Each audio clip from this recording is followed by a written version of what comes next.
அனைவருக்கும் வணக்கம். நமது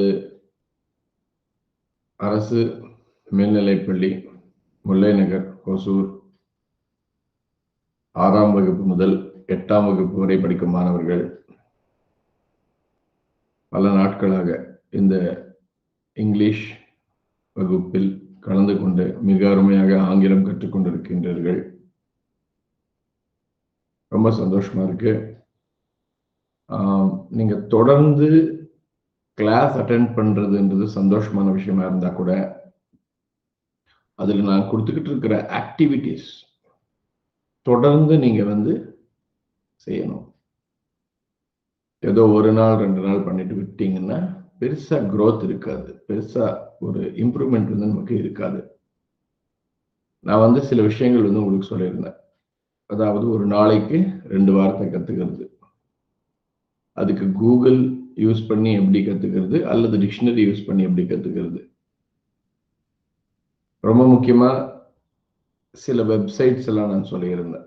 learnenglish.de, voice of America, learning English அப்படின்ற அந்த செக்ஷன். அதே போல TED.com, TED.com அப்படின்ற ஒன்றும் போய் பாருங்க. இந்த மாதிரி நிறைய விஷயங்கள் நம்ம பார்த்துருக்கிறோம். ACT, ACT concept, avoid other languages whenever possible, communicate only in English whenever alone, think in English, அதான் ACT கான்செப்ட். அடுத்தது news paper activity, introducing one self. இந்த மாதிரி நிறைய விஷயங்கள் நம்ம பார்த்துருந்தா கூட, நீங்க அதெல்லாம் அட்டென்ட் பண்ணியிருந்தா கூட, அந்த ஆக்டிவிட்டீஸ்ல இன்னும் நீங்க தொடர்ந்து இன்வால்வ் ஆகிட்டு இருக்கிறீங்களா அப்படின்றத வச்சுதான் உங்களுடைய growth, உங்களுடைய வளர்ச்சி இருக்கும். அதனால எந்த நாளும் நான் அது கம்ப்ளீட் பண்ணிட்டேன்னு நினைக்காதீங்க. அது தொடர்ந்து செய்ய வேண்டிய ஒண்ணு. ஒரு நாளைக்கு 2 வேர்ட்ஸ்னா 2 வேர்ட்ஸ் நியூஸ் சேனல் பார்த்து அல்லது மேகசின்ஸ் பார்த்து அல்லது நியூஸ் பேப்பர் பார்த்து 2 வேர்ட்ஸ் தெரியாததை கண்டுபிடிச்சு அதை கத்துக்கணும். அந்த மெத்தட் நான் சொல்லி கொடுத்துருக்கேன் இல்லையா, அந்த 7 ஸ்டெப்ஸ், அந்த மெத்தட்ல நீங்க கத்துக்கணும். இப்ப நான் பேசின அந்த விஷயங்கள் எல்லாம் ஏற்கனவே நான் யூடியூப்ல அப்லோட் பண்ணியிருக்கேன். நீங்க அதை போய் கிளிக் பண்ணி வாட்ச் பண்ணிக்கலாம் எப்ப வேணா. நான் ஏன் இப்போ லைவ் செஷன்ஸ் கொடுக்காம இந்த மாதிரி ரெக்கார்டட் செஷன்ஸ் கொடுத்துக்கிட்டு இருக்கிறேன்னா, ஒருவேளை உங்க பேரண்ட்ஸ் வேலைக்கு போறாங்க அப்படின்னு சொன்னா அவங்க செல்போன் எடுத்துட்டு போயிட்டா நீங்க சார் எங்களால பார்க்க முடியல, செல்போன் இல்ல, ஆன்லைன் கிளாஸ்ல லைவ் கிளாஸ்ல அட்டென்ட் பண்ண முடியலன்னு நீங்க சொல்லுவீங்கன்றதுக்காக உங்க பேரண்ட்ஸ் வீட்டுக்கு வந்ததுக்கு அப்புறம் கூட அவங்க கிட்ட நீங்க செல்போன் வாங்கி பார்த்துக்கணும். ஒரு காரணம். 2வது காரணம், ஒருவேளை நீங்க லைவ் நீங்க அட்டென்ட் பண்றீங்க, உங்களுக்கு டவுட்ஸ் வருது, அந்த டவுட்ஸை நான் கிளியர் பண்றேன், இருந்தாலும் உங்களுக்கு இன்னும் சரியா புரியலன்னா நீங்க என்ன பண்ண முடியும்? இந்த மாதிரி ரெக்கார்ட் பண்ணி நான் அப்லோட் பண்ணேன் அப்படின்னா நீங்க அதை திரும்ப திரும்ப பிளே பண்ணி கேட்டு நீங்க புரிஞ்சுக்க முடியும். பட் லைவ்ல நான் டவுட்ஸ் கிளியர் பண்ணுவேன். என்னதான் டவுட்ஸ் கிளியர் பண்ணாலுமே லைவ்ல உங்களுக்கு டைம் ஓடிக்கிட்டே இருக்கிறதுனால ஒரு கட்டத்துல நம்ம ஸ்டாப் பண்ற மாதிரி இருக்கும். ஆனா இந்த அப்லோடட் வீடியோஸ் ரெக்கார்ட் பண்ணி இதுல நீங்க எவ்வளவு தடவை வேணா யூடியூப்ல பிளே பண்ணி பார்த்துக்கலாம் என்னுடைய சேனல்ல. இதுதான் ரொம்ப முக்கியமான விஷயம். ஸோ நான் சொல்லிட்டு இருக்கிற விஷயம் என்னன்னா, கிளாஸஸ் அட்டென்ட் பண்றது எந்த அளவுக்கு முக்கியமோ அதை விட 100 மடங்கு முக்கியம் என்னன்னா அதை ப்ராக்டிஸ் பண்றது. என்னெல்லாம் நீங்க கவனிக்கிறீங்களோ இங்க அதெல்லாம் ப்ராக்டிஸ் பண்றது. அப்பதான் நீங்க நல்லா கத்துக்க முடியும். சரி, இன்னைக்கு நம்ம பாடத்துக்கு போகலாம். அதாவது ஸ்போக்கன் இங்கிலீஷ் அப்படின்றது மட்டும் இல்ல, ரிட்டன் இங்கிலீஷா இருந்தாலும் சரி, மெயிலிங் இங்கிலீஷா இருந்தாலும் சரி, நம்ம இந்த பார்ட்ஸ் ஆஃப் ஸ்பீச் அப்படின்னு இங்கிலீஷ் கிராமர்ல சொல்லப்படுற அந்த விஷயத்தை நம்ம கத்துக்கணும். ஸ்டூடெண்ட்ஸ் கத்துக்கணும், உங்களை போன்ற மாணவர்கள், சில்ட்ரன் கத்துக்கணும். நீங்க இப்போ இந்த +2 அப்புறம் இல்லைன்னா டிகிரிக்கு அப்புறம் இல்லைன்னா இப்போ வேலைக்கு போயிட்டு இருக்கிறவங்க இங்கிலீஷ் கத்துக்கணும்னா அவங்க பார்ட்ஸ் ஆஃப் ஸ்பீச் கத்துக்க வேண்டிய அவசியம் இல்லை. அவங்க வேற மாதிரி இங்கிலீஷ் கத்துக்கலாம், வேற மாதிரி ஸ்போக்கன் இங்கிலீஷ் கத்துக்கலாம். பட் நீங்க எல்லாம் குட்டி குழந்தைங்க, நீங்க இந்த பார்ட்ஸ் ஆஃப் ஸ்பீச் நல்லபடியா கத்துக்கிட்டு அப்படியே ஸ்போக்கன் இங்கிலீஷ் கத்துக்கிட்டீங்கன்னா ரொம்ப நல்ல முறையில் ரொம்ப நல்ல பியூட்டிஃபுல்லா நீங்க வந்து இங்கிலீஷ் பேச கத்துக்கிடுவீங்க. அதனால இன்னைக்கு நம்ம ரொம்ப எளிமையா உங்களுக்கு புரியுற மாதிரி பார்ட்ஸ் ஆஃப் ஸ்பீச் பார்ப்போம். கிராமர்ல இங்கிலீஷ் கிராமர்ல முதல் தலைப்பு அதுதான், பார்ட்ஸ் ஆஃப் ஸ்பீச். அதை இன்னைக்கு நம்ம பார்ப்போம். சரியா? பார்ட்ஸ் ஆஃப் ஸ்பீச் 8 இருக்கு. Noun, pronoun, verb, adverb, adjective, preposition, conjunction, interjection அப்படின்னு 8 இருக்கு. ஒவ்வொன்றும் என்ன அப்படின்னு நம்ம உதாரணங்களோட தெரிஞ்சுக்கலாம் இப்போ. சரியா? இப்போ நவுன் அப்படின்னா என்ன? நவுன் அப்படின்னா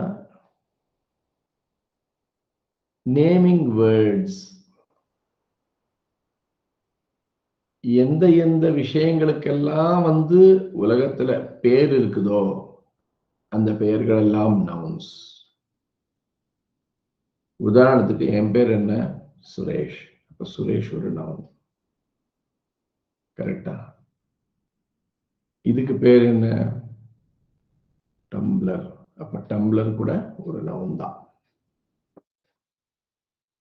சரி, நீங்க எல்லாருமே வந்து இப்போ கிளாஸ் அட்டென்ட் பண்ணிக்கிட்டு இருக்கிறீங்க. உங்களுக்கு இங்க ஒரு மாதிரி ஒரு ஃபீலிங் வந்துகிட்டு இருக்குது. அந்த ஃபீலிங்குக்கு பேர் என்ன? ஹாப்பினஸ். அதுவும் பேர் தானே. அப்ப ஹாப்பினஸ் கூட ஒரு நவுன் தான். அப்போ எதுக்கெல்லாம் பேர் இருக்குதோ அது எல்லாமே நவுன். இப்ப நீங்க வந்து கிரிக்கெட் விளையாடிட்டு இருக்கிறவங்களை பார்க்கும்போது ஒருத்தர் வந்து சூப்பரா வர்ற பால விளாசுறாரு. அதை பார்த்து நீங்க என்ன சொல்றீங்க? அந்த விளாசுறதை பார்த்து ஷார்ட் அப்படின்றீங்க. அப்போ அந்த மூமெண்ட் இருக்கு இல்லையா, அந்த அதுக்கு என்ன பேரு? ஷார்ட். அப்போ ஷார்ட்ன்றது கூட ஒரு நவுன் தான். அது கூட ஒரு பேர் தானே அந்த மூமெண்ட்டுக்கு. இப்ப வந்து ஒருத்தர் வந்து டீச் பண்ணிட்டு இருக்கிற தொழில் பண்றாரு. அவரை பார்த்து நீங்க என்ன சொல்லுவீங்க? டீச்சர். இப்போ டீச்சர் கூட ஒரு நவுன். அப்போ எதுக்கெல்லாம் பேர் இருக்குதோ அது எல்லாமே நவுன். அவ்வளவுதான் விஷயம். நல்லா புரிஞ்சுக்கோங்க. எதுக்கெல்லாம் பெயர்கள் இருக்கின்றனவோ அவைகள் எல்லாம் நவுன். அதான் நவுன்ஸ் ஆர் நேமிங் வேர்ட்ஸ் அப்படின்னு சொல்லிட்டு. அடுத்தது ப்ரோனவுன்ஸ் அப்படின்னு நம்ம பார்க்கிறோம். ப்ரோனவுன்னா என்ன? எந்த இடத்துல நவுன் பயன்படுத்தணுமோ அந்த இடத்துல நவுனை பயன்படுத்தாம நவுனுக்கு பதிலா இன்னொரு வார்த்தையை பயன்படுத்தினா நவுனையே குறிக்கிற வார்த்தைய அது ப்ரோனவுன். புரியுதா? ஒரு உதாரணத்துக்கு, Suresh is a teacher of English. He teaches spoken English every day in the morning. இந்த 2 சென்டென்சஸ் இருக்கு. திரும்ப சொல்றவங்களுக்காக, Suresh is a teacher of English. He teaches English every day in the morning. இப்போ சுரேஷ் நவுன். கரெக்டா? ஃபர்ஸ்ட் சென்டென்ஸ்ல சுரேஷ் இருக்கு. ரெண்டாவது சென்டென்ஸ்ல என்ன இருக்கு? he teaches English every day in the morning. அந்த he யாரை குறிக்குதுப்பா? ஹீன்ற வார்த்தை எந்த வார்த்தைக்கு பதிலா அங்க போட்டிருக்கிறாங்க? சுரேஷ்ன்றதுக்கு பதிலா இல்லையா? Suresh teachers English. Suresh teachers English every day இந்த மார்னிங் அப்படின்னு சுரேஷ் சுரேஷ் சுரேஷ்னு சொல்லிட்டு இருந்தா நல்லாவா இருக்கும்? இல்லை. அதனாலதான் ஹீன்னு போட்டிருக்கிறாங்க. ஒரு தடவை சுரேஷ் சொன்னா போதும், அதுக்கப்புறமா ஹி ஹி ஹி போட்டு போவோம்ல. பெண்ணா இருந்தா ஷி, ஒரு நாயோ பூனையோ இருந்தா இட்டு, இந்த மாதிரி. அப்போ இதெல்லாம் தான் ப்ரொனவுன்ஸ். ஹி, ஷி, இட்டு, ஐ கூட ப்ரொனவுன் தான். இப்ப நான் வந்து ஐ லைக் தோசா அப்படின்னு நான் சொல்றேன்னா எனக்கு நானே சுரேஷ் லைக்ஸ் தோசான்னு சொல்லிக்கவா முடியும்? என் பேர் நானே சொல்லலாமா திரும்ப திரும்ப? அதுக்கு பதிலாக தான் நான் ஐன்னு சொல்றேன். அப்போ சுரேஷுக்கு பதிலா ஒரு வார்த்தை நான் யூஸ் பண்றது எது? ஐ. அப்போ அந்த ஐ வந்து கூட ப்ரோனவுன் தான். அப்போ நவுனுக்கு பதிலா எந்த வார்த்தையை வந்து நம்ம நவுனையே குறிக்கிறதுக்காக பயன்படுத்துறோமோ அது ப்ரோனவுன். புரியுதா கண்ணா? சரி, மூன்றாவது verb. verbனா என்ன அப்படின்னா, எந்த ஒரு வேலையை நம்ம செஞ்சாலும் இல்லைன்னா எந்த ஒரு வேலை நடந்தாலும் அந்த வேலையை குறிக்கிறதுக்கு நம்ம பயன்படுத்தக்கூடிய இங்கிலீஷ் வேர்டு தான் verb. இப்போ கம் வர்றது, அது வந்து ஒரு வேலையை குறிக்கிறதுக்கு பயன்படுத்துற ஒரு இங்கிலீஷ் வேர்டு தானே. அப்போ கம் வந்து ஒரு verb. கோ, போறதுன்றது கூட ஒரு வேலை தானே. ஈட், இதெல்லாம் ஒரு வேலை, கரெக்ட் தானே. இந்த மாதிரி எல்லாமே எந்த குறிப்பிட்ட வார்த்தை வேலையை செய்கிறதோ அந்த வார்த்தை தான் verb. அதுக்கு தான் நம்ம என்ன சொல்றோம்? verb is a doing word அப்படின்னு சொல்றோம். Nouns are naming words. Pronouns are words used in place of nouns. Verbs are doing words.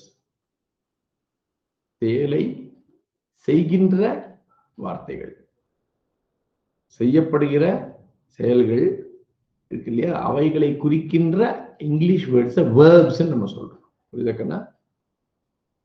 இப்ப நான் என்ன பண்ணிட்டு இருக்கிறேன்? ஐ எம் சிட்டிங் இல்லையா? சிட்டிங் கூட verb தான். நான் இப்ப என்ன பண்ணிட்டு இருக்கேன்?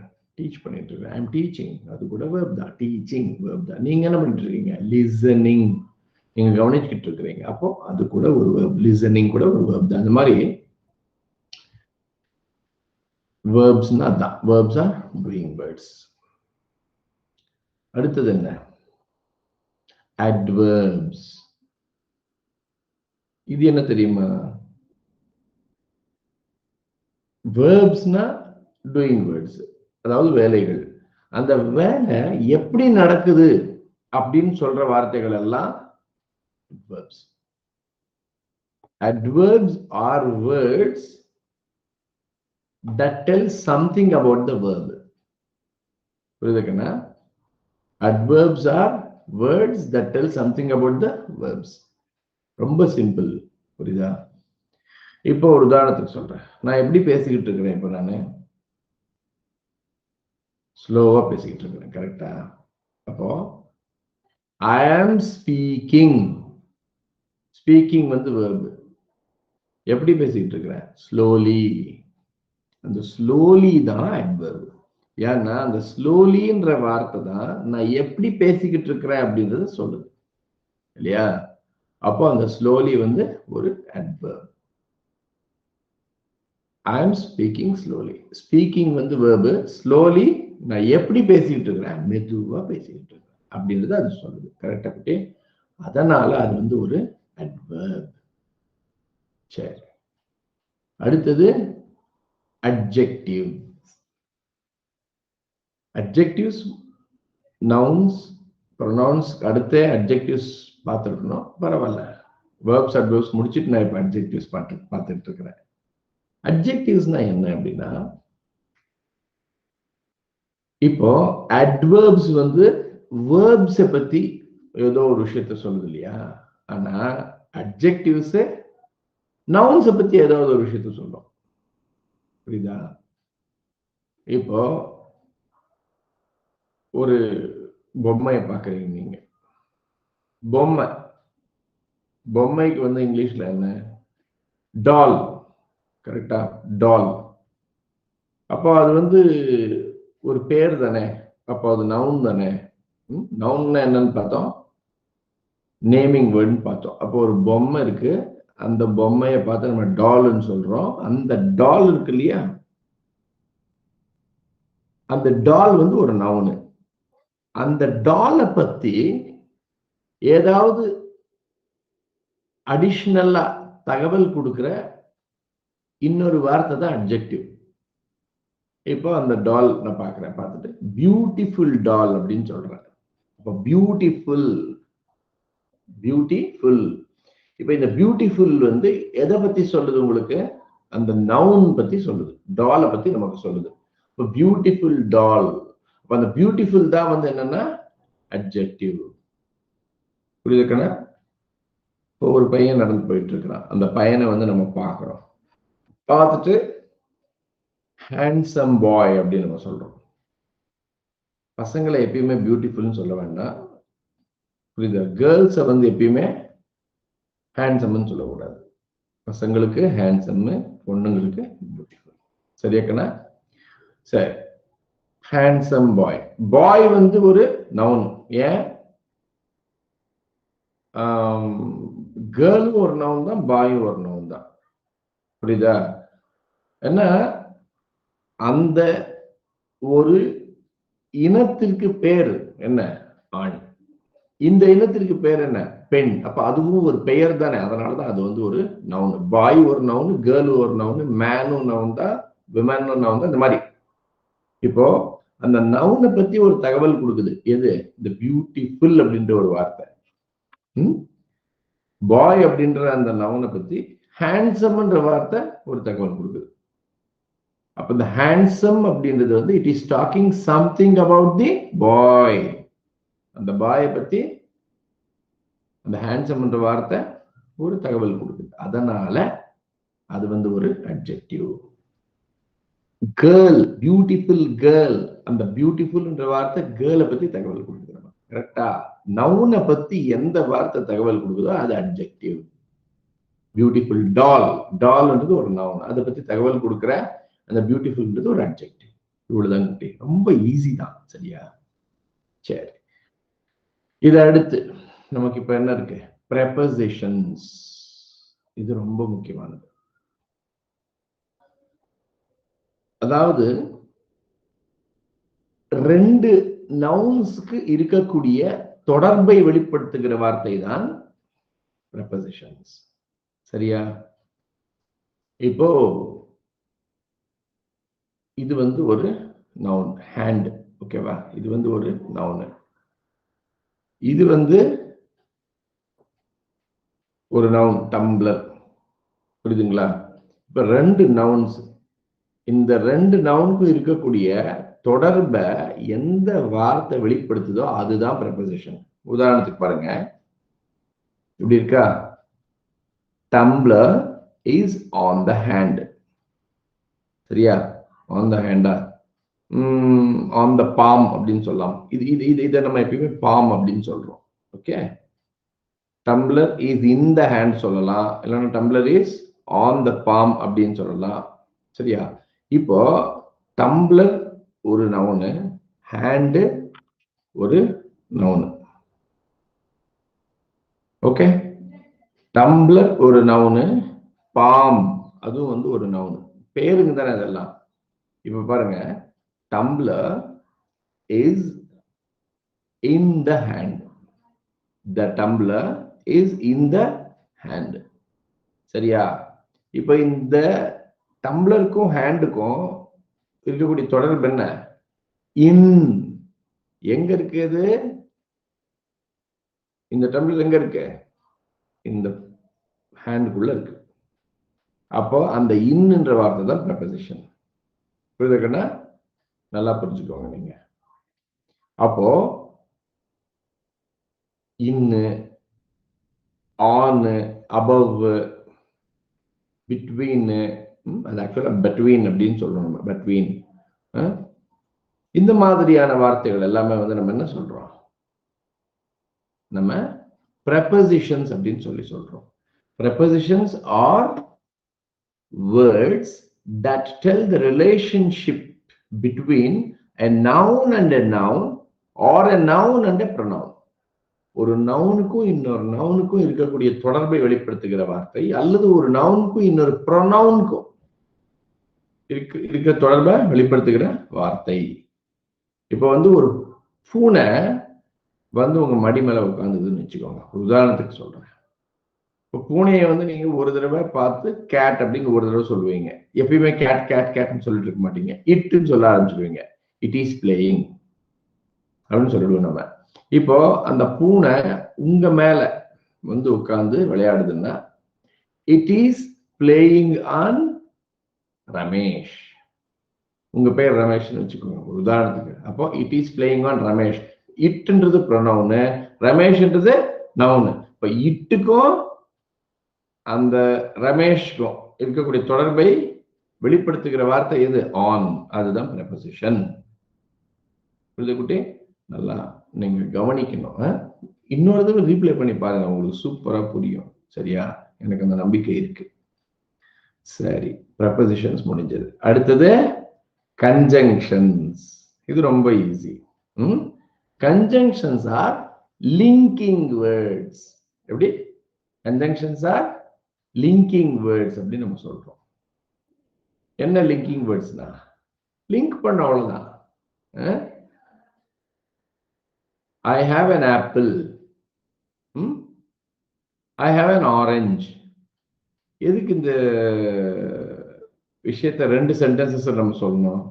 I have an apple and an orange அப்படின்னு சொல்லலாம் இல்லையா? அப்போ அந்த and இருக்குல்ல, அந்த and தான் கன்ஜங்ஷன். அதுதான் லிங்க் பண்ணுது. ஆப்பிள்லையும் ஆரஞ்சையும் லிங்க் பண்ணுது. கரெக்டா? சோ அதுதான் கன்ஜங்ஷன்ஸ். ரொம்ப easy. Conjunctions are linking words. சரியா குட்டி? சோ இன்னொரு உதாரணம் கூட கொடுக்குறேன் நான் உங்களுக்கு. இந்த கன்ஜங்ஷனுக்கு ரெண்டு சென்டென்சஸையே வந்து இது என்ன பண்ணோம்? லிங்க் பண்ணோம். வெறும் ரெண்டு வேர்ட்ஸ் கிடையாது. ஆப்பிள் ஆரஞ்சு மட்டும் இல்ல. He is poor but he is honest.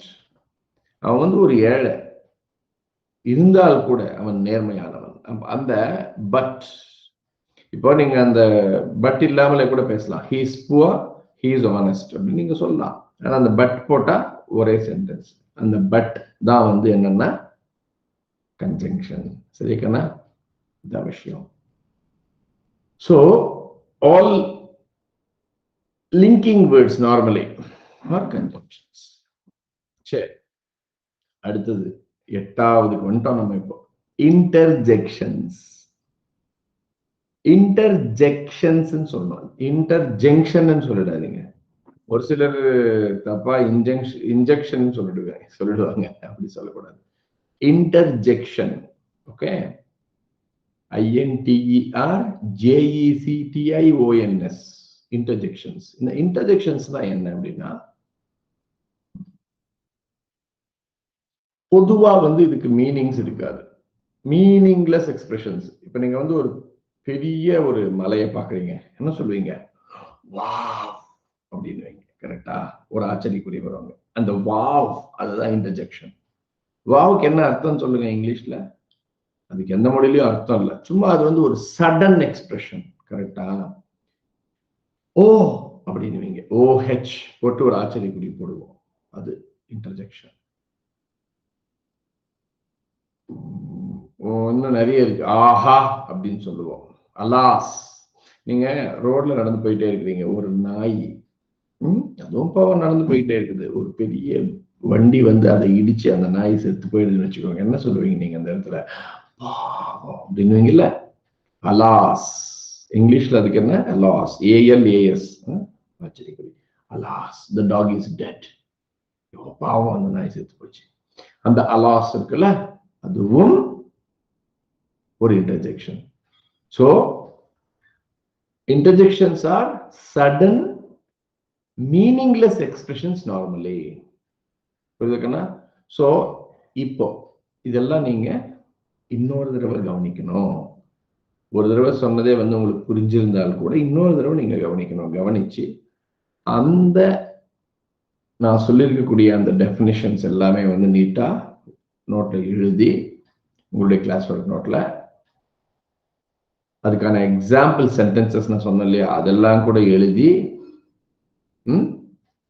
வச்சுக்கணும். நீங்க அதை போட்டோ பிடிச்சி இன்னைக்கு ஈவினிங் 8 to 10 வாட்ஸ்அப் குரூப்ல போடணும். இது ஒண்ணு. ரெண்டாவது என்ன தெரியுமா, ரொம்ப முக்கியமான விஷயம்,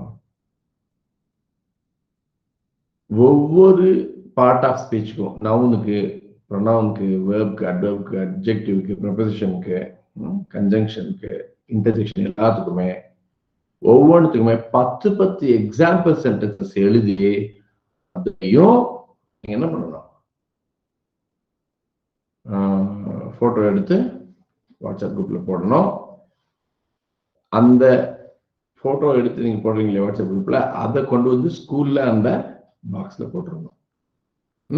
இங்கிலீஷ்க்கு ஒரு பாக்ஸ் வச்சிருக்கேன் இல்லையாங்க நானு, அதில் தயவு செஞ்சு போட்டுடுங்க. இந்த குறிப்பிட்ட வீடியோ மட்டும் 6th 7th 8th ஸ்போக்கன் இங்கிலீஷுக்கும் இதே வீடியோ தான். அதே போல 6th 7th 8th இந்த கிளாஸஸ்ல படிக்கிற 6th A செக்ஷன் குழந்தைங்களுக்கு, சாரி 6th C செக்ஷன் குழந்தைங்களுக்கு, 7th A செக்ஷன் குழந்தைங்களுக்கு, 8th D செக்ஷன் குழந்தைங்களுக்கு இதுதான் வந்து கிளாஸ் இன்னைக்கு. புரியுதா? ஸ்போக்கன் இங்கிலீஷ்ல என்ன சொல்லி கொடுத்துருக்கிறோம், இதுதான் இன்னைக்கு உங்களுக்கு கிளாஸே. யாருக்கு? 6th C, 7th A, 8th D இந்த குழந்தைங்களுக்கு. ஏன்னா இது உங்க பாட புத்தகத்திலையும் வருது. இது வந்து வெறும் ஸ்போக்கன் இங்கிலீஷ்ல மட்டும் இல்ல, இது பாட புத்தகம். உங்களுடைய டெக்ஸ்ட் புக் கொடுத்துருக்காங்க இல்லையா உங்களுக்கு 6th ஸ்டாண்டர்ட், அதுலயும் இது வந்து இருக்குது. அதனால 2 in 1 நான் வந்து இதை டீச் பண்ணிட்டு இருக்கேன். புரியுதா கண்ணா? ஸோ நீங்க தனியா அந்த ஹோம்ஒர்க்கும் பண்ணணும். யாரு? 6th C, 7th A and 8th D இந்த மாணவர்கள் அந்த இங்கிலீஷ் கிளாஸ் ஒர்க் நோட் புக்லயும் இந்த விஷயத்த நீங்க எழுதி போட்டோ பிடிச்சு போடணும். ரொம்ப முக்கியமா திரும்ப திரும்ப இதை கவனிங்க. அப்பதான் வந்து உங்களுக்கு நல்லா இது புரியும் நான் நம்புறேன். நன்றி, வணக்கம்.